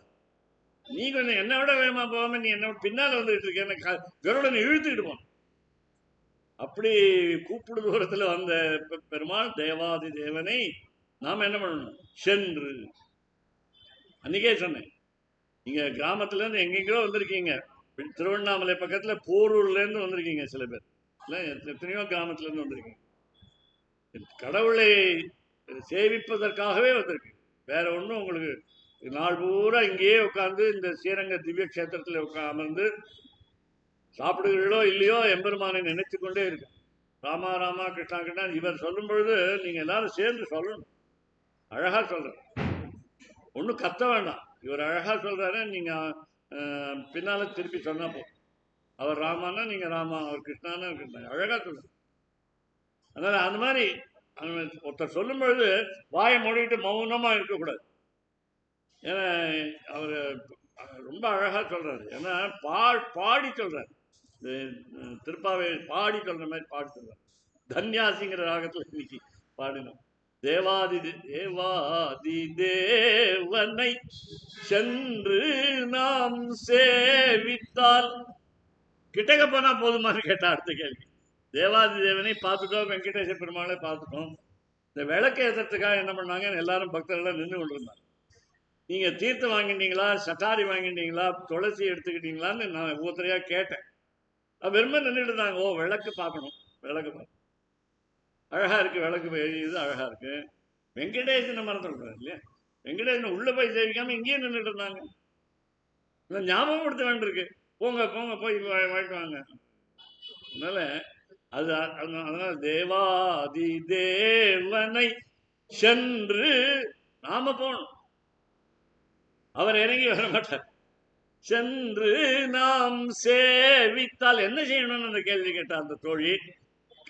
கீழே விழுந்து நமஸ்காரம், எஞ்சான் கிடையாக அஷ்டாங்க சாஷ்டாங்க நமஸ்காரம், எஞ்சான் கிடை தமிழ். அதனால நம்ம 8 சான் உடம்பும் அதில் விழணும். ஒரு சான் வயத்துக்கு நம்ம பாடுவோம், ஒரே ஒரு சான் தான் இருக்கு. அதனால 8 சான் உயரம் நம்ம அந்த வயத்துக்காக படாத பாடுபடும். அப்படி இங்கே சென்று நாம் சேவித்தார். நீங்க மட்டும் சேவிக்கூடாது, நான் மட்டும் சேவிக்கூடாது, எல்லாரும் கூடி சேவிக்கும். அதனால தான் ஒன்னை அழைத்து வந்தோம். தோழியை பார்த்து சொன்னோம், என்ன அழைக்க ஏன் வந்தீங்கன்னு கேட்டா, அதனால கோதுகலமுடைய பாவாய் சொன்னோம். குதூகலமுடைய பாவாய், குதூகலா சான்ஸ்கிரிட், ஆர்வமுடைய வெள்ளம். அதனால தேவா சென்று நாம் சேவித்தால் அவன் என்ன செய்வான்னு கேட்டான். ஆ ஆ அப்படி என்று 2 ஆசம். ஆச்சரியமா ஒன்று சொன்னான், வித்தையா, ஓ நீ கூட வந்துட்டியா கோயிலுக்கு, வராதவன் வந்து விட்டாயா அப்படின்னு கேட்டான். முதல்லாவுக்கு என்ன அர்த்தம்னா நிர்வேதகான். நிர்வேதகான் என்றால் மறை படிக்கவில்லை என்றால் வருத்தம் இருக்கும். இது மறை புத்தகம்னு வச்சுக்கோங்க. இதை நீங்க படிக்கிறதுக்கு தெரியலன்னு வச்சுக்கோங்க, இந்த பொருள் கேட்டு தெரிஞ்சுக்கணும். இந்த பொருள் இது நாலாயிர திவ்ய பிரபந்தம் தமிழ் மறை, தமிழ் மறை முதலாயிரம். இது நீங்க படிக்க தமிழ் புரியல, யார்த்தையாவது போய் கேட்டு படிக்கணும். அப்போ சென்று நாம் சேவித்தால் என்று எம்பெருமான் என்ன பண்ணுகிறான்? கவலைப்படுகிறான். இந்த ஜீவாத்மக்கள் எல்லாம், இந்த மனிதர்கள் எல்லாம் கோவிலுக்கு வராமல், என்னை நினைக்காமல், நாம சங்கீர்த்தனம் செய்யாமல், சாப்பிட்டு விட்டு தூங்கின பிறகு கொஞ்சம் தூங்கி எழுந்து வைப்பாரு, கொஞ்சம் பசிக்கிறது. இப்போ பசிச்சதுங்கிறது சாப்பிட்டோம்னா திருப்பி உடனே தூக்கம். அது வயதான காலத்துல எல்லாம் நமக்கு தெரியும். அதனால சம்ஸ்கிருதத்தில் சொல்லுவோம் நாங்கள், காச்சித்து நித்ரா, நித்ராயாக பரம் புபுக்ஷா, அப்புறம் போஜனாத் பரம் புனர்பி, அப்படி சொல்லுவோம். சம்ஸ்கிருதத்தில் அழகாக சொல்லலாம். சாப்பிட்ட ஒருபாடு தூக்கம், தூக்கின ஒருபாடு எழுந்து உடனே பசிக்கிறது, சாப்பிடும். இதே இருந்தால் எப்போ கடவுளுக்கு நாம் சாப்பிடக்கூடியதை நைவேத்தியம் செய்து சாப்பிடணுங்கிறது மறந்து போடும். அவசர அவசரமா அள்ளி போடுவோம். ஒருத்தர் 2 இட்லி சாப்பிட்டான்னா நான் அந்த சமயத்தில் 4 இட்லி சாப்பிடுவேன். மறந்து போயிடுது, கடவுளுக்கு கொடுக்கணுங்கிறது மறந்து போயிடுது. ஏதோ ஒரு கடவுளுக்கு. ஒருத்தர் கேட்டார், என்ன வெளியில எல்லாம் சாப்பிடுவீங்களா அப்படின்னு. சாப்பிடுவேன் அப்படின்னு. நீங்க நிறைய வெளியில எல்லாம் விடுதிகள்லாம், உணவு விடுதிகள்லாம் சாப்பிட்றீங்க, உங்களுக்கு வயரெல்லாம் ஒன்றும் கெடலையான்னு. கெடல, என்ன ஆச்சரியன்னு கேட்டாங்க. எம்பெருமான் சொல்லி நைவேத்தியம் செய்து விட்டு சாப்பிடும். அது என்ன சொல்றோம்? சுவாதயன்னிக சர்வேஷாம் திரையந்தார்த்தம் சுகுர்கிரகம் தோத்ரயா மாத யோகீந்திர ஸ்தம்பந்தே யாமுனாத்வயம் நமோ நமோ யாமுனாய யாமுனாய நமோ நமஹா. சுலபமா சொல்லலாம். அது மாதிரி 4 ஸ்லோகம் இருக்கு, 4 ஸ்லோகம் சொல்லிட்டு சாப்பிடும். ஒரு வயலையும் ஒன்றும் பண்ணாது. பாரு, 20 இட்லி சாப்பிட்டாலும் ஒன்றும் ஆகாது.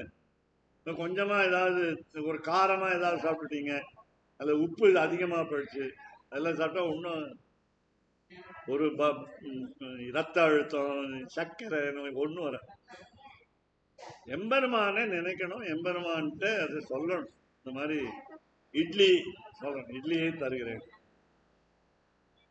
அப்படி. இப்போ ஒருத்தர் சொன்னாங்க, இது பரோட்டா சாப்பிட்டீங்கன்னா பானை ஆயிடும், வயிறு ஆயிடும். ஒன்றும். அதனால எது எம்பெருமானுடைய நினைவு இருந்தா ஒண்ணு. அப்படி இங்கே தேவாதி தேவனை சென்று நாம் சேவித்தால் முதல்ல நிர்வேதம். எம்பெருமான் கவலைப்படுகிறான், இந்த ஜீவாத்மா இன்னும் நம்மிடம் வரவில்லையே என்று கவலைப்படுகிறான். அடுத்த தயா, கருணை கொண்டவன், கருணை கடலவன், கிருபா சமுத்திரா. அதனால அவன் நமக்கு அருளுவான். எப்படி? என்று ஆராய்ந்து ஆராய்ந்து நீங்கள் தவறு செய்திருக்கிறீர்களா, புண்ணியம் செய்திருக்கிறீர்களா, பாபம் செய்திருக்கிறீர்களா என்று கணக்கு பார்த்து, பகவான் அப்படிதான் கணக்கு பார்ப்பான். ஆனால் இந்த தாயார் என்ன பண்ணிருக்காங்க? கண்டுக்காதீங்க. அஜ்ஞாத நிகிரகா. சுவாமி தேசிகன் எதிராஜ சட்டத்தில் சொன்னார், தண்டனை கொடுப்பதற்கு அவளுக்கு தெரியாது. அஜ்ஞாத நிகிரகா, நிகிரகம் கட்டும் நியாயத்தே தயா இது அஜ்ஞாத நிகிரகா என்று எதிராஜ சட்டத்தில். அதனால ஸ்ரீதேவியை கேட்டா, எம்பெருமான் வலது பக்கத்தில் இருக்கிற ஸ்ரீதேவியை கேட்டா, இந்த பக்தர்கள் எல்லாம் பாபமும் செய்திருக்கிறார்கள், புண்ணியமும் செய்திருக்கிறார்கள், ரெண்டையும் நீக்கிட்டு மோட்சம் கொடுன்னு அவர் சொல்வாளாம். உமாதேவி என்ன சொல்வாளா, அவங்க குற்றமே செய்யலையே, தோஷமே இல்லையே பக்தர்களுக்கு அப்படிமாலாம். அவதான் வராக அவதாரத்தை கேட்டு, வராக அவதாரம் நீயே கொஞ்சம் முயற்சி பண்ணி பாருன்னு சொல்லி ஆண்டாளா பிறந்து நமக்கு இந்த திருப்பாவை பாசனங்கள் 30 கிடைச்சது. கலியுகம் இவ்வளவு பின்னால ஒரு சரித்திரம், வரலாறு, சாரித்திரம் இருந்தாதான் அது சரித்திரம், குணம் இருந்தாதான் அது நல்ல வரலாறு. சாரித்திரம்ங்கிறது குணம். உங்களுக்கு தெரியும், இது ராகத்துல சாரீரம், சரீரம் இருக்கு, உடல் இருக்கு, நல்லா பாடுறீங்கன்னு குரல் இருந்ததுன்னா அதுக்கு இவருக்கு நல்ல சாரீரம் இருக்கு. நல்ல, அதுதான் அழகு. நல்ல அந்த மாதிரி சரித்திரம் படிச்சா போறாது, சாரித்திரம் இருக்கு. நல்லவர்களை பற்றிய வரலாறு நாம படிக்க வேண்டும். அப்படி தேவாதி ஆவென் ஆ ஆ என்று ஆராய்ந்து அருளேலோர் என்பார். அருளேலோர் என்பார். நிச்சயமாக நமக்கு அனுகிரகம் கிடைக்கும் அப்படின்னு இந்த தோழிக்கு உறுதிமொழி கொடுத்து, ஏதாவது கையில் எழுதி கொடுக்கணும், எழுதி கொடுன்னு கேட்பாங்க. பேனாவால் பேப்பரில் எழுதி கொடுங்க, அப்போதான் நான் வருவேன்னு சொன்னேன். அதனால இது ஆச்சாரியன் மூலமாக பார்த்தால் கீழ்வானம் வெள்ளென்று எருமைச்சிறு கால வேளை விடிந்து விட்டது. இந்த எருமைங்கிறது இங்க பசங்க மாணவர்கள். ஆசிரியர் கொஞ்சம் அன்பா சொல்றாரு, எருமை இங்க வா. படிக்காத பையனையும் சொல்றாரு, படிச்ச பையனும் அன்பா சொல்லலாம். எருமை இங்க வா, கழுதை இங்க வா, குரங்கை இங்க வா அப்படின்னு நான் நேத்தியே சொன்னேன். நம்ம குழந்தைகளை கொஞ்சம் போது கூட அந்த மாதிரி சொல்லுவோம் இல்லையா, நாய்க்குட்டி இங்க வா. அதனால அப்படி சொல்லும் பொழுது கிளியாவது ரெண்டு தடவை, ஒரு தடவை சொன்னா 2 தடவை சொல்லும். ரங்கா ரங்கா அப்படின்னா ரங்கா ரங்கான்னு சொல்லும். நீங்க ஸ்ரீரங்கத்துல இந்த திருமங்கை மன்னன் கட்டிய மதில் இந்த பக்கம் போய் ரங்கா ரங்கான்னு கத்தினீங்கன்னா எதிரொலி கேட்கும். ரங்கா ரங்கா பார்த்துருக்கீங்களா? பாருங்க, ரங்கா ரங்கான்னு சொல்லி பாருங்க. அவர் சொன்ன இடம், அவங்க இடம் காட்டுவாங்க. இந்த இடத்துல போய் சொன்னீங்கன்னா பூரா ஸ்ரீரங்கம் கோயில் பூரா எதிரொலி. அப்படி அதே மாதிரி திருவையாறுல இது பிரணதார்த்திஹரன் சிவன் கோயிலுக்கு போனீங்கன்னா 7 ஸ்வரம் ஒரு ஒரு பாட்டு பாடிங்கன்னா 7 ஸ்வரமும் அங்கே பிராக்காரம் பின்னால் சந்நிதிக்கு பின்னால். ரங்கா ரங்கா சொல்லும் போது நமக்கு எல்லாம் மோட்சம் கிடைக்குமோ கிடைக்காது தெரியாது. கீழே அடைய விளைஞ்ச காலை மார்க்கெட் இருக்கு இல்லையா, அது தெற்கு சித்திர வீதியில் உள்ள மார்க்கெட்டில் உள்ள வாழ்க்கைலாம் மோட்சம் கட்டாயமா கிடைக்கும். ஏன்னா ஒரு நாளைக்கு எத்தனை தடவை கொத்தவ ரங்கான்னு எத்தனை தடவை ரங்கா கூடாது, கட்டாயமா மோட்சம் கிடைக்கும். பேசும்பொழுதே ரங்கா ரங்கான்னு வரும். சராமகா அப்படின்னு ராமஹான்னு வர்ற மாதிரி ஒரு பாட்டு வரும். வனே சராமகா அப்படின்னு பஜனம் பதாமகா அப்படின்னு சொல்லுவாங்க. ராமன் வர மாதிரி சொல்லுவாங்க. அப்படி இங்கே தேவாதி தேவனை சென்று நாம் சேவித்தால் ஆவாவென்று ஆராய்ந்து அருளேலோர் என்பார். இந்த ஆச்சாரியின் மூலமா பார்த்தோம்னா கீழ்வானம் வெள்ளென்று எருமைங்கிறது மாணவர்கள். சிறு வீடு அவங்கள மேய்வான்னு சொன்னா ஒருத்தருக்கொருத்தர் பேசிக்கொள்கிறார்கள். பரந்தனகான் எங்க நிறைய பேர் வந்துட்டாங்க படிக்கிறதுக்கு ஆசிரியர்கிட்ட. மேய்மான் பரந்தனகான் மிக்குள்ள பிள்ளைகளும் ஒருத்தருக்கொருத்தர் பேசுறாங்க. ஒரு பையன் வரல, இன்னொரு பையன் வரல, ஏன் வரல, என்ன காரணம் அப்படிலாம் ஒருத்தருக்கு ஒருத்தர் கேட்டுக்கிறாங்க. மிக்குள்ள பிள்ளைகளும். அப்போ வராதவங்களை போய் இன்னொரு மற்ற நண்பர்கள் என்ன சொல்லுவாங்க, ஏப்பா வகுப்புக்கு நேரமாக எடுத்து வாங்கன்னு கூப்பிட்டோம். அதில் போகின்றாரே போகாமல் காத்து கொஞ்சம் ஆசிரியரே சொல்லி வகுப்பு கொஞ்சம் நிறுத்திக்கிங்க, ஆரம்பிக்காதீங்க, அவன் எங்கள் நண்பர்களெல்லாம் அழைச்சிட்டு வந்துடுறோம், காத்து உன்னை கூவான் வந்து நின்றோம். அப்போ காத்துட்டு இருக்காங்க ஆசிரியருக்காக, வந்து நின்றோம். கோதுகலமுடைய பாவாய். அங்கே ஒரு மாணவன், ரொம்ப ஆர்வமுள்ள மாணவன், இன்றைய பாடத்தை அல்லது நாளைக்கு சொல்லிக் கொடுக்க போகின்ற பாடத்தை படிச்சுட்டு வந்தான். அதனால கோதுகலமுடைய பாவம். ஏற்கனவே ஆர்வம் இருக்கு. அவன் ஆசிரியர் கேட்டா சொல்றான், நாளைக்கு பாடத்தை வேணா நான் இன்னைக்கு வேணா சொல்லட்டுமா சார் அப்படின்னு. அவ்வளவு ஆர்வம். நேற்று பாடத்தை படிக்காதவனும் வந்திருக்கான். சிரிக்கிறாரு. நேற்று பாடத்தை படிக்காதவன் வந்திருக்கான், முந்தானா பாடத்தையும் படிக்காதவன் வந்திருக்கான். கேள்வி கேட்டா முழிக்கிறான். அதுல சம்ஸ்கிருதத்துல ஒரு தமிழ் பாட்டா ஒன்று பாடுவாங்க. குமார சம்பவம் படிக்கிறேன் என்று விழிக்கிறான் நம்ம பிள்ளையாண்டான், இடுக்கில் அகப்பட்ட குரங்கு போலே விழிக்கின்றான் முந்தின சர்க்கம் எல்லாம். இதெல்லாம் அந்த காலத்துல பாட்டு பாடுவாங்க. இன்னொன்று, ஆசிரியர்களை பற்றி மாணவர்கள் சம்ஸ்கிருதத்திலே பாட்டுகள் எழுதி கொடுத்தார். அவர் எப்படி உட்கார்ந்துருக்கார், எப்படி பேசுறார், ஒரு நகைச்சுவை இருக்கா இல்லையா, இல்லை அவர் காலை எப்படி வச்சிருக்கார், மடி ஏதாவது உட்கார்ந்து எப்படி அமர்ந்திருக்கிறாங்கலாம் இப்போ சம்ஸ்கிருதத்தில் ஸ்லோகம் எழுதி வாசிப்பாங்க. அந்த காலத்தில் கெட்டிக்காரங்களாக இருந்தாங்க. ஆசிரியரோட கெட்டிக்காரங்கள்லாம் உண்டு, இப்பவும் உண்டு, எனக்கும் உண்டு. என்னோட கெட்டிக்காரங்க நிறைய பசங்க எல்லாம் தெரிஞ்சவங்களா இருக்கும். அதனால நமக்கு தெரியவே இல்லைங்கிறது தெரியும். நல்லா பாடுறவங்க இருக்காங்க, நல்லா பாடுறவங்க இருக்காங்க. அப்படி மாணவர்கள் சிறந்த கோதுகலமுடைய பாவம் எழுந்தினாய் பாடிப்பறை கொண்டு எம்பெருமான் ஆச்சாரியத்தை போய் நம்ம என்ன கேட்கணும்? மோட்சம். அதனால பாடி பறை கொண்டு எம்பெருமானை, அதாவது ஆச்சாரியனை புகழ்ந்து பாடி பாடி பாடிப்பறை கொண்டு,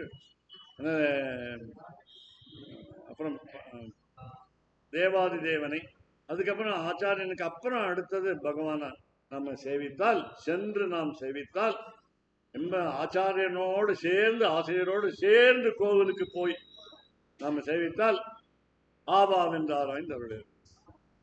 ஆச்சாரியரும் நமக்கு அருள் கொடுப்பார், ஆச்சாரியர் சொல்லி எம்பெருமானும் நமக்கு அருள். இப்படி ஆச்சாரியரையும் சேர்த்து சொல்லலாம். அதனால் ரொம்ப நாளாக போன வருஷம் முந்தின வருஷம்லாம் வந்துருக்கிறவர் வந்துட்டார். அதனால் இனிமேல் நாளிலேருந்து வந்துடுவார். அதனால் இங்கே ஏன்னா அவர் வந்து ஃபோட்டோலாம் எடுப்பார், அதுக்காகவே அவருக்கு. அதனால் இன்னொன்று, அவருக்கு வீட்டில் பெரியவர்கள் எல்லாம் பார்த்துருந்தார், அப்பா அம்மாலாம் பார்த்துருந்தார். அதனால் அப்படி இப்போ வந்திருக்கார். நானும் கூப்பிடாமையே வந்திருக்கார். எப்படின்னா, நாளைக்கு ஒருத்தருடைய சதாபிஷேகம், 8வது அனாகூட்டா அத்வரம் கச்சேத்துன்னு பழம். கூப்பிடாத இடத்துக்கு போகிறது எங்கன்னா, யாகங்கள் நடக்கிற இடம், வேள்விகள் நடக்கிற இடம், யஜ்ஞம் நடக்கிற இடம். இங்கே திருப்பாவை யஜ்ஞம் நடந்து கொண்டு இருக்கிறது. அதுக்கு இன்விடேஷன்ல அழைப்பெல்லாம் எதிர்பார்க்காம வந்திருக்காரு. அதுதான் அனாகூதா அத்வரம் கச்சேத். யாகம் அத்வர்யுஹு, போதா, உத்காதா, இந்த 3 பேர் இருக்காங்களா. அனாகூதா அத்வரம் கச்சேத். எப்படி நம்ம இப்போ நடுவில் ஏதோ இந்த தடங்கள் வந்தது, அதுக்காக நம்ம இந்த பழைய பாடல்களை ஸ்தோத்திரங்களை சொல்லி, ஸ்ரீமான் வெங்கடநாதார்யா கவிதார்க்கிக கேசரி வேதாந்தாச்சார்யவர்யோ மே சந்நிதத்தாம் சதாகிருதி ஸ்ரீ விஷ்ணு சித்தகுலந்தன கல்பவல்லி ஸ்ரீரங்கராஜ ஹரிச்சந்தன யோக திருஷ்யா. வாட்ஸ்அப்ல வீடியோஸ்னு வருது, ஷார்ட்ஸ்னு வருது. ஷார்ட்ஸ், SHORTS, சின்ன வீடியோ. இன்னைக்கு பார்த்தேன், ஒரு பெண் குரல்ல இந்த ஸ்லோகத்தை சொல்லி கல்யாணம் ஆகணும்னா இந்த மந்திரத்தை சொல்லுங்கன்னு போட்டுவிட்டோம். நல்லது சொன்னா போதும். கோதாஸ்துதி முதல் ஸ்லோகம், ஸ்ரீ விஷ்ணு சித்த குலநந்தன கல்பவல்லி ஸ்ரீரங்கராஜ ஹரிச்சந்தன யோக திருஷ்யா சாட்சாட்சமாம் கருணையா கமலாமிவான்யாம் கோதாமனன்ய சரணः சரணம் பிரபத்யே. நம்ம வாக்கு சுத்தத்துக்காக சொல்லுவோம். இது தொத் பிரேயசா ஸ்ரவணயோரமிருதாயமானாம் துல்யாம் தொதிய மணிநூப்புர சிஞ்சித்தானாம். சலங்கை ஒலி எப்படி இனிமையாக கேட்கிறதோ அப்படி என்னுடைய பேச்சு இனிமையாக உங்களுக்கு காதிலே விழ வேண்டும் என்று பிரார்த்தனை பண்றார் சுவாமிஜி. சிஞ்சித்தானாம் கோதே, ஆண்டாள பார்த்து தான் கேட்டேன். கோதே துவமேவ ஜனனி, நீதான் எனக்கு அம்மா. त्वदभिष्टवार्हां वाचं प्रसन्न मधुरां मम संविधेहि. அப்ப அந்த நதியை சேர்த்து சொன்ன, கிருஷ்ணான்வயேன தததீம் யமுனானுபாபம், 2:6 வருது. தீர்த்தைரதாவதவகாஹ்ய, 2 நதிகளே நமக்கு ஸ்நானம் செய்த பலன். சரஸ்வதீம் தே, என்ன வருது நமக்கு? சரஸ்வதி நாக்கில் வருது. கோதே விகஸ்வரதியாம் பவதி கடாட்சாத், உன்னுடைய கட்டாட்சத்தினாலே. வாசஸ்புரந்தி மகரந்த மூஷ கவீனாம், மகாகவிகளுடைய வார்த்தைகள் எப்படி தாமரை மலரில் இருக்கிற மகரந்த தூள் வாசனையோடு இருக்கோ அது மாதிரி என்னுடைய பேச்சு. அப்படி கோதாஸ்துதியில் சுவாமி தேசிகன் சொல். நம்ம தினமுமே ஒரே ஒரு பாடல் சொல்கிற வழக்கம். இப்போ இன்னைக்கு 8வது பாசனம் ஆயிடுத்து. அதனால் இப்போ நமக்கு பாக்கி இருக்குது, அரியாது இருக்குது. அதை வந்து 3, 4, 5, 6, 7 நாள் சேவிப்போம். இன்னைக்கு 1 சேவித்து இதை நிறைவு செய்வோம். தமேவ் மத்வா பரவாத் தேவம் ரங்கேஷயம் ராஜவதர்ஷணீயம் பாபோதிகீம் யோகிருத சுக்திமாலாம் பக்தாங்கிரேணும் பகவந்தமீடே மண்டங்குடி என்பர் மாமரையோர் மன்னிய தொண்டரடிப்படி தொண்டகரம் கண்டு திணத்தவையில் கண்ணரங்கத்தம்மானி பள்ளி உணர்த்தும் பிரான் உதித்தவூர் பூபாலம். மேட்டிள மேதிகள் தலைவிடும் மாயர்கள். இந்த பொருத்தம் பாருங்க, இந்த தமிழுக்கும் இந்த தமிழுக்கும் திருப்பாவை பாத்திரம் ஆண்டாளருக்கும் இந்த திருப்பள்ளி ஏச்சி தொண்டடிப்படியாளருக்கும் என்ன இருக்குன்னு மேதிகள்னா எருமைகள். மேட்டிள மேதிகள் தலைவிடும் மாயர்கள் அவுத்து விட்டுட்டாங்க, எல்லாம் எரும எல்லாம் பனிப்புல் மேய்கிறது. அதனால சிறு வீடு மேய்வான் பரம்பரை. தமிழ் இந்த ஆழ்வார் தமிழும் அந்த ஆழ்வார் தமிழும் ஒன்று. மேட்டில மேதிகள் தலைவிடும் மாயர்கள் வேங்குழல்லோ செய்யும் விடைமணி குரலும் ஈட்டிய ஈசை திசை பரந்தன வயலுள் இருந்தன சுரிம்பினம் இலங்கையர் குலத்தை வாட்டிய வரிசிலை வானவரேரே மாமுனி வேள்வியை காத்து அவபிரதம் மாட்டிய அடுத்திரல் அயோத்தியம் அரசே அரங்கத்தம்மா பள்ளி எழுந்தருளாயே எழுந்தருளாயே எழுந்தருளாயே. அரங்கத்தம்மாங்கிறது இங்க ஒரு தோழி, அந்த தோழி அங்க அரங்கத்தம்மா. எம்பெருமானே त्वमेव माता च पिता त्वमेव त्वमेव बन्धुश्च भगा त्वमेव त्वमेव विद्या द्रविणं त्वमेव त्वमेव सर्वं मम देव. कवितार्किकसिंहाय कल्याणगुणशालिने श्रीमते वेंकटेशाय வேதாந்த குரவே நமஹ. இன்று விட்டு போனதை நாளைக்கு தொடருவோம். தூமணி மாடத்து என்ற பாசுரம்.